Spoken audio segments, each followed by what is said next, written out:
ओम श्री गणेशाय नमः। ओम नमः शक्ति शिवाय। ओम नमः शिवाय। हर हर महादेव। जय शिव शक्ति।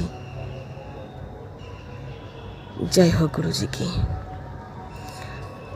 शुक्रिया गुरु जी, अनंत अनंत शुक्रिया गुरु जी। हर हर महादेव। जय शिव शक्ति। आज जो विषय के ऊपर थोड़ा मैं बोलना चाहूँगी वो ये है कि एक रिश्ते बहुत खूबसूरत कैसे बने, लॉन्ग लास्टिंग कैसे बने। कि एक रिश्ते मतलब क्या है कि दो आत्माएं एक साथ जुट जाए और पूरी ज़िंदगी बहुत खुशी रहे, मतलब खुश रहे, हैप्पी रहे।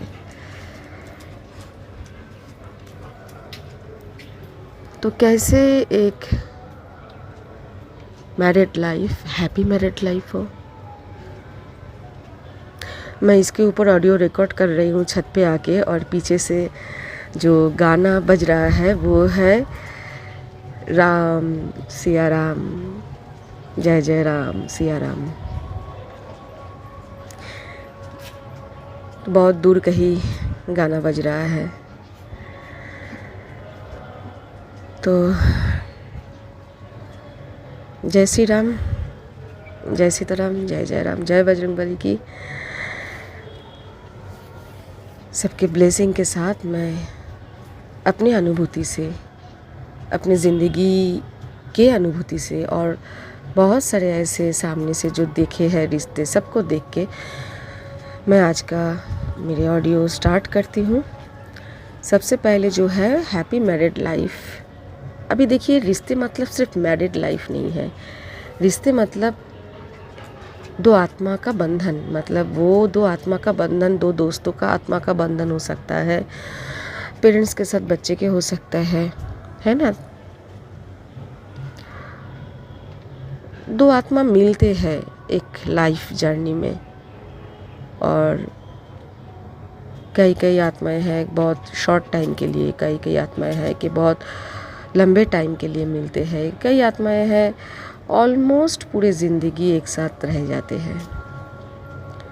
सोल कॉन्ट्रैक्ट है जिनका जितना है एक दूसरे के साथ।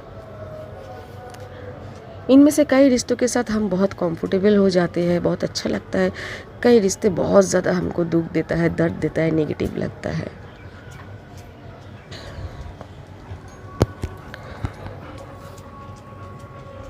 तो हम सारे रिश्तों में सबसे ज़्यादा इम्पोर्टेंस देते हैं कि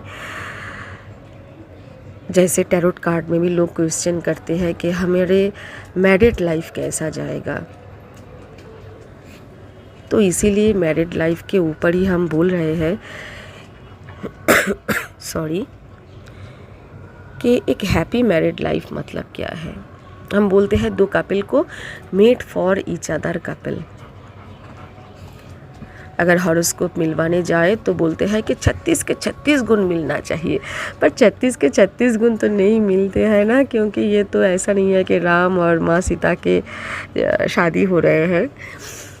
तो 25 मिल जाए तो बहुत ज़्यादा मिल गया, और बहुत he made for each other couple है।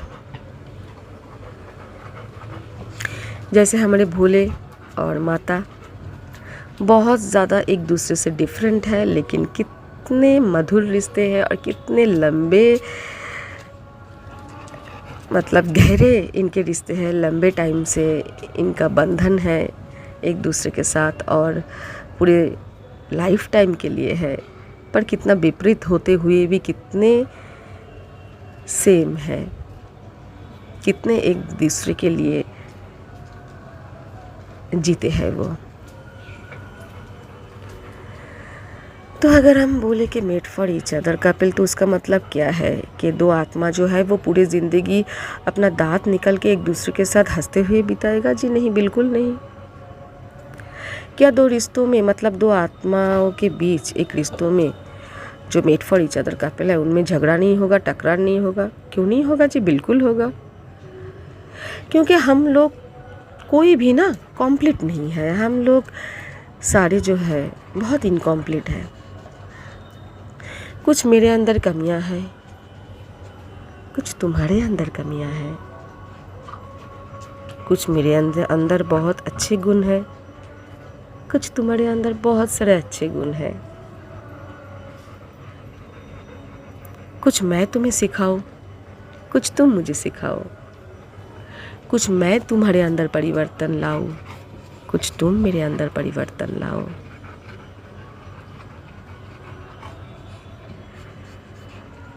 ये होते हैं रिश्ते।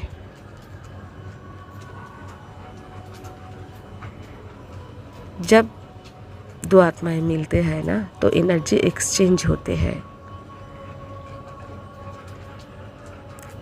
मेरे अंदर जितने कमियां हैं, शायद उसको मैं पहले मानना ना चाहूँ, शायद उसके लिए तुम्हारे साथ मेरा झगड़ा हो, टकरार हो, पर तुमको होप नहीं छोड़ना। शायद मेरे अंदर बहुत सारे कमियां हैं जिनको सुधारने के लिए तुमको मेरे साथ स्ट्रिक्ट होना पड़ रहा है, झगड़ना पड़ रहा है, पर यही तो प्यार है कि तुम मेरे अंदर वो कमियां दूर करके रहोगे, मेरे को तुम कंप्लीट बना के रहोगे।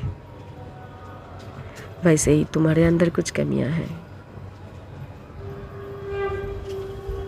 जिसको मैं दूर करूंगी, जिसको मैं सही करूंगी, मैं बोलूंगी कि ये गलत है, जिसको मैं बैलेंस पे लाऊंगी, जिनके लिए मुझे बहुत सारे प्रॉब्लम फेस करना पड़ सकता है। तुम्हारे साथ मेरा बहुत सारा फाइट हो सकता है, क्योंकि तुम मानोगे नहीं, है ना।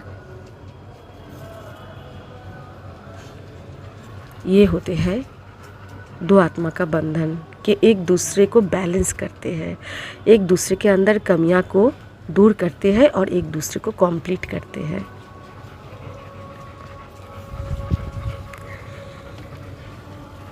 एक रिश्तों में ना सिर्फ हम दोनों प्रेमिक प्रेमिका नहीं, एक रिश्तों में कभी हम तुम्हारे माँ है, कभी हम तुम्हारे पिता है, तो कभी हम तुम्हारे दोस्त है, तो कभी हम तुम्हारे खट्टा मीठा वही प्यारे प्यारे प्रेमी है। वैसे ही कभी तुम हमारे पिता बन जाओगे, कभी तुम हमारे माता बन जाओगे, तो कभी तुम हमारे दोस्त बन जाओगे, कभी तुम हमारे प्रेमी बन जाओगे, और तो कभी हम एक दूसरे के लिए गुरु बन जाते हैं।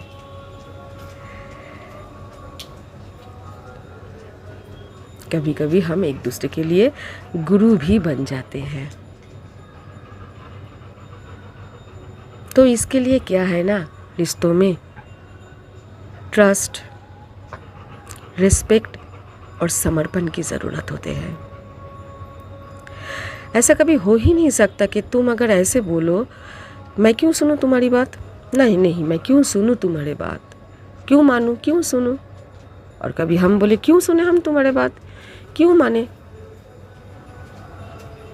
तो आ जाता है इधर ईगो। दो कपल के बीच, दो आत्मा के बीच लंबे अगर रिश्ते खींचने हैं तो ईगो का कोई स्थान नहीं है। पर हाँ, खट्टा मीठा प्यारा सा लवली लवली मान और अभिमान का बहुत सारा स्थान है।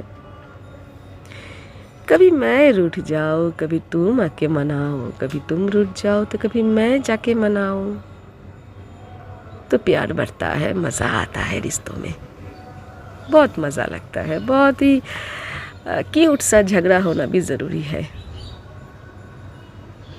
अब बात अलग है कि हमेशा झगड़ा क्यूट नहीं होता, भयंकर हो जाता है, पर ठीक है। अगर तुम और मैं पूरे 100% सेम नेचर हो गए, तो तुम्हारे अंदर जो गलतियां है ना, वो गलतियां रह जाएगा, और मेरे अंदर जो गलतियां है वो गलतियां रह जाएगा। ये कभी अच्छे मतलब हो नहीं हो सकता ये made for each other couple. Couple एक दूसरे को खींच के, हाथ पकड़ के खींच के ऊपर लाते हैं। ये है अच्छे कपल की साइन कि एक दूसरे को हेल्प करो, गाइडेंस दो, चाहे इसके लिए तुमको फाइट करना पड़े, पर एक दूसरे को हेल्प करो, गाइडेंस दो और खींच के ऊपर लाओ।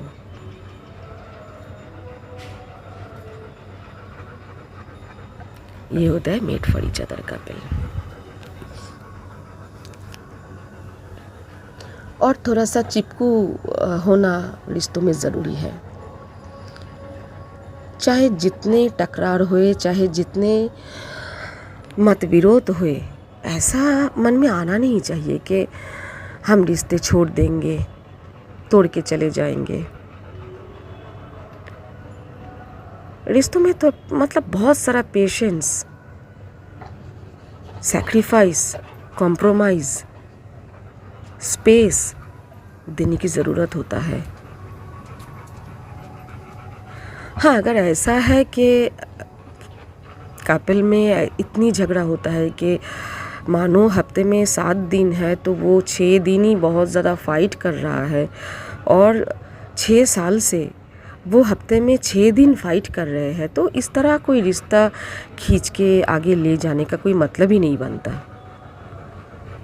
पर हाँ ठीक है, 6 साल से देख रहे हो कि हफ्ते में 1 दिन फाइट हो रहा है या 2 दिन फाइट हो रहा है, पर ठीक है, आप एक दूसरे को धीरे धीरे जान रहे हो, पहचान रहे हो, और अपने अंदर जो कमियां हैं उसको दूर कर रहे हो, अपने अंदर काम कर रहे हो।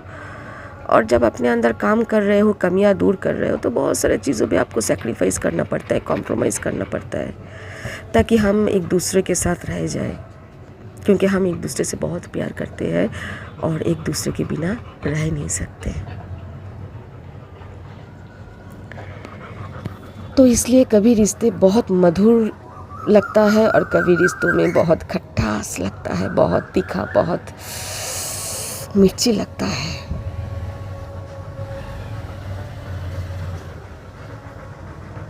अभी मेरे बेटे the world famous Greek Labrador बहुत ज़्यादा है कर रहे हैं। ओके, तो ये है पहली बात, ठीक है, जो मैंने बोला कि made for each other couple कैसे होते हैं, कैसे एक दूसरे को बैलेंस करते हैं, कैसे रिश्तों में कभी दोस्त बनते हैं, कभी पिता बनते हैं, माता बनते हैं, कभी गुरु बनते हैं, और ईगो की कोई स्थान नहीं है। पर हाँ, प्यारा सा मानवाभिमान और टकरार, ये तो ठीक है, ये चलता है। अभी बहुत इम्पोर्टेंट बात होते हैं एक रिश्तों में कि दोनों में तो ठीक है, चलो हम लोग बैलेंस कर लेते हैं। प्रॉब्लम जो होती है, झगड़ा जो होते हैं, बहुत बड़ा झगड़ा होता है, वो हम दोनों के कारण नहीं होता है थर्ड पार्टी के कारण। अब ये थर्ड पार्टी कोई भी हो सकते हैं, आपके पेरेंट्स हो सकते हैं, दोस्त हो सकते हैं, ठीक है, दुश्मन हो सकते हैं, नेबर हो सकते हैं। तो मैं बोलूँगी कि मेरे जो भी एक्सपीरियंस है ना, इससे ना कि सिर्फ मैं अपने लाइफ, अपने रिश्तों को लेके बोल रही हूँ, मैं बहुत अच्छी ऑब्जर्वर हूँ। क्यूरियोसिटी वैसे तो मेरे अंदर वैसे उतना है नहीं, बहुत कम है, मतलब क्वेश्चन बहुत ज़्यादा होता है बहुत सारे चीज़ों को लेके, लेकिन मैं लोगों से पूछती नहीं हूँ। मैं बहुत ज़्यादा अच्छी ऑब्जर्वर हूँ, मैं बहुत ज़्यादा ऑब्ज़र्व करती हूँ। तो जितना मैंने ऑब्ज़र्व किए है कि हर रिश्तों का ना एक स्थान होता है ज़िंदगी में, उसको उसी स्थान पे रखना चाहिए। जैसे मेरे पेरेंट्स के साथ मेरा जो भी रिश्ता है, मैं उस पे किसी और का एंट्री होने ना दूँ। वैसे ही मेरे हस्बैंड के साथ या वाइफ के साथ मेरा जो भी रिश्ता है, मैं उस पे पेरेंट्स या फ्रेंड्स को घुसने ना दूँ।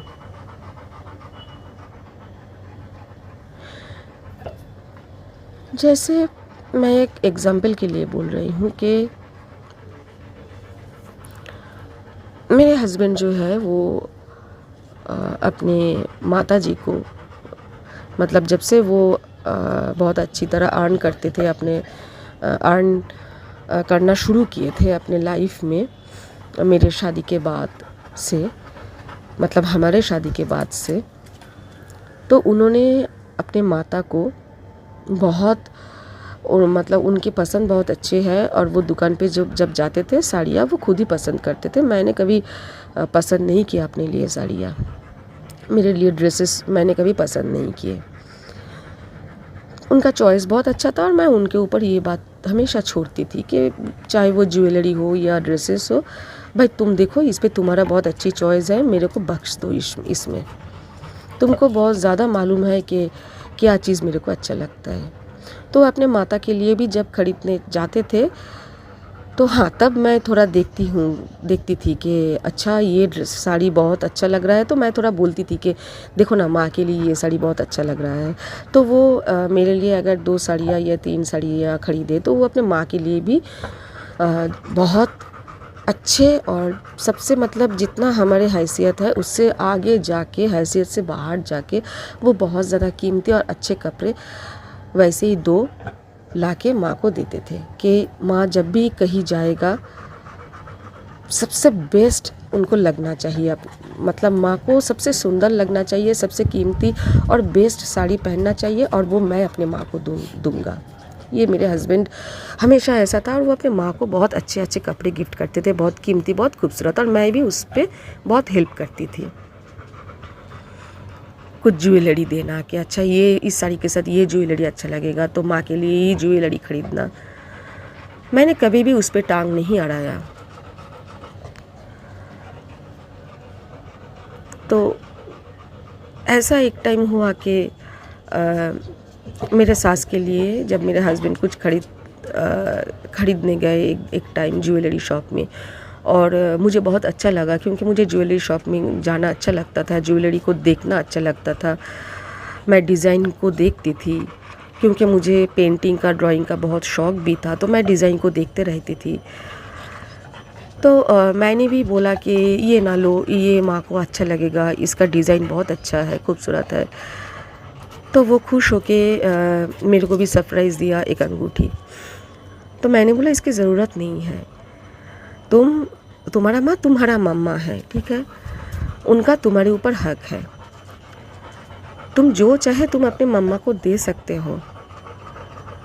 मतलब उन्होंने मुझे अंगूठी गिफ्ट किया इसलिए कि बहुत सारे जो बीबियाँ हैं वो टांग अड़ाते हैं, वो बहुत ऐसे बोलते हैं, मतलब उनको जो चाहिए उनके लिए वो बहुत खुश होते हैं, पर हस्बैंड अगर मम्मा को दे तो बीबियाँ बहुत सारे ऐसे होते हैं कि बहुत गुस्सा करते थे। पर मैंने पूरी ज़िंदगी में कभी गुस्सा नहीं किया, उल्टा मैंने सजेस्ट किया कि गर्मी है उनको फ्रीज़ ला के दो, ठीक है उनको ये ज्वेलरी ऐसा अच्छा लगेगा, उनको ये दो।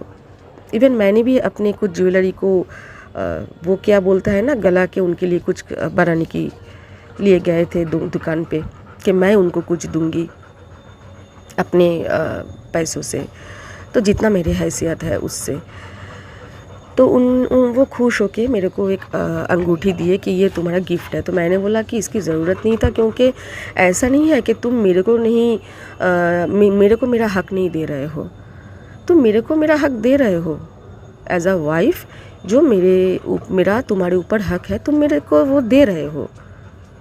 अब तुम्हारे माता तुमको जन्म दिया, उन्होंने तुमको पढ़ाया लिखाया, इतना जो है काबिल बनाया कि आज तुम अपने बीवी को, बच्चे को एक अच्छी सी ज़िंदगी दे पाओ। अब उनका भी तुम्हारे ऊपर हक है, तो तुम उसको कुछ दे रहे हो। अगर मैं कुछ उस पर हेल्प करूँ, गाइड करूँ तो मेरे को अच्छा लगेगा, पर इसके लिए मुझे कुछ गिफ्ट करने की ज़रूरत नहीं है, क्योंकि उनका हक है। तुम माँ बेटे हो। मैं अपने मन से, इच्छा से कभी भी दोनों भाइयों के बीच या माँ बेटे के बीच या पिता और पुत्र के बीच कभी भी दीवार बन के खड़ा नहीं हुआ, क्योंकि मैं बहुत ज़्यादा इस बात पे लॉजिकल हूँ, और मैं बहुत ज़्यादा हर रिश्ते को उसके स्थान पे रखना पसंद करती हूँ। प्रॉब्लम ये था कि मेरे सास के अंदर ये लॉजिक नहीं था, अगर होते तो कभी कोई प्रॉब्लम क्रिएट ही नहीं होता। उनको होता है ना कि दोनों के अंदर ये मैच्योर थॉट रहना चाहिए कि तुम क्या सोच रहे हो। उनके अंदर ये थॉट अगर होता कि मेरे बेटे सिर्फ मेरे नहीं है, वो अपनी बीवी के भी है, तो बहुत अच्छा होता, पर ये ऐसा नहीं था। पर मैंने अपने तरफ से बहुत ज़्यादा इस बात पे खुद को अपने स्थान पे रखा और उनके जितने भी रिश्ते हैं, नाते हैं, सबको उनके ज़िंदगी में उनका स्थान है, मैंने उस स्थान को पे घुसने की कोशिश नहीं किया। और इसके लिए कभी कभार ऐसे कुछ जो है फ्रेंड सर्कल है जिनके लिए मुझे थोड़ा प्रॉब्लम होता था, मुझे थोड़ा जो है ना कुछ बहुत सारे चीज़ों पे कॉम्प्रोमाइज़ करना पड़ता था, सैक्रिफाइस करना पड़ता था, क्योंकि मुझे उनके कुछ ऐसे क्योंकि वो बहुत ज़्यादा दोस्तों का दोस्त है।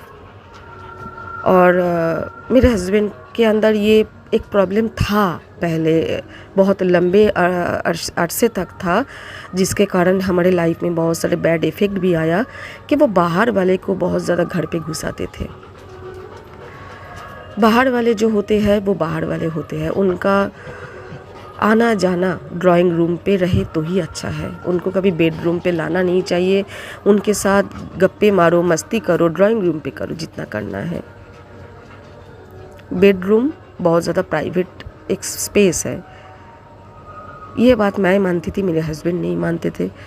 अरे दोस्त है, अरे फैमिली मेम्बर्स है, अरे उनको घर पे बेडरूम पे घुसाओ, उनको मतलब अलमारी में घुसा के अपने सारे प्रॉपर्टी को दिखाओ।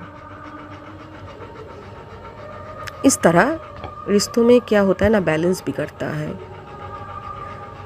तो ये बहुत ज़रूरी है एक रिश्तों में कि आपके माता पिता उनके स्थान पे रहे, उनके साथ आपका अच्छा प्यारा संबंध रहे, उनके लिए अच्छे रिस्पेक्ट रहे, पर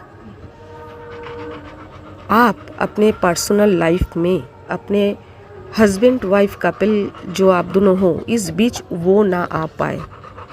ठीक वैसे ही आप अपने पेरेंट्स के साथ जो भी रिश्ता है उस पे अपने पार्टनर को घुसने मत दो।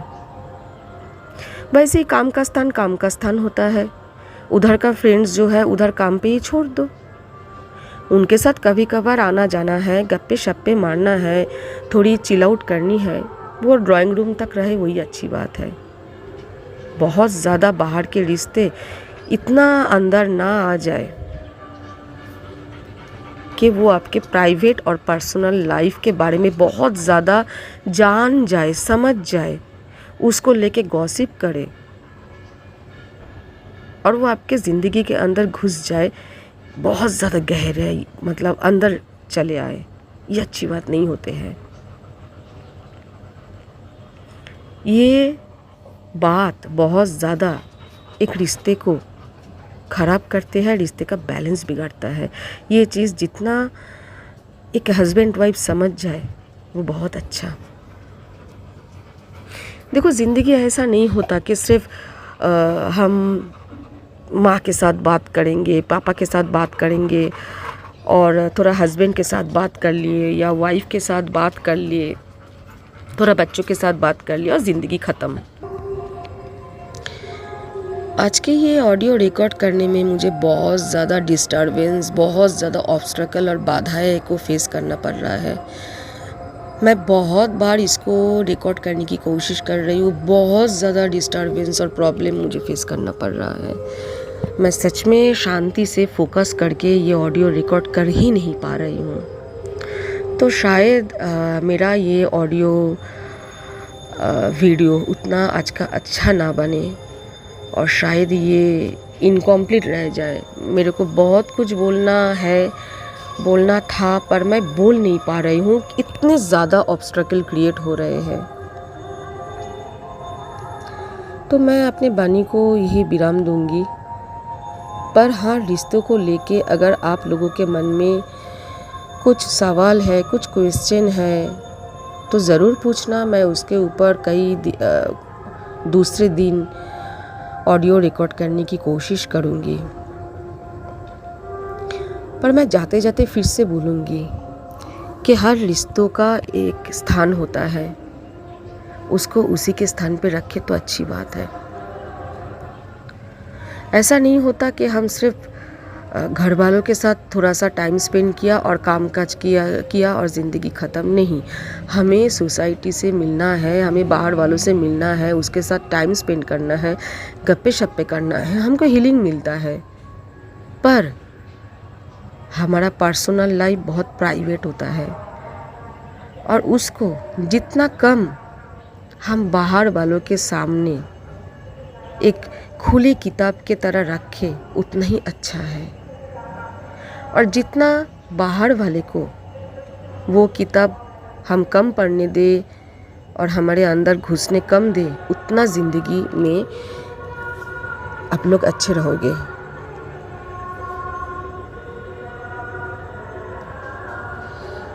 मुझे बहुत कुछ बोलना था, पर जैसे मैं बोली कि बहुत ज़्यादा प्रॉब्लम हो रही है, मैं कर ही नहीं पा रही हूँ। सिचुएशन ऐसे हो रहे हैं, मुझे बार बार पॉज करना पड़ रहा है। आप लोगों को इसका फीलिंग्स नहीं है, मुझे मालूम है क्या हो रहा है।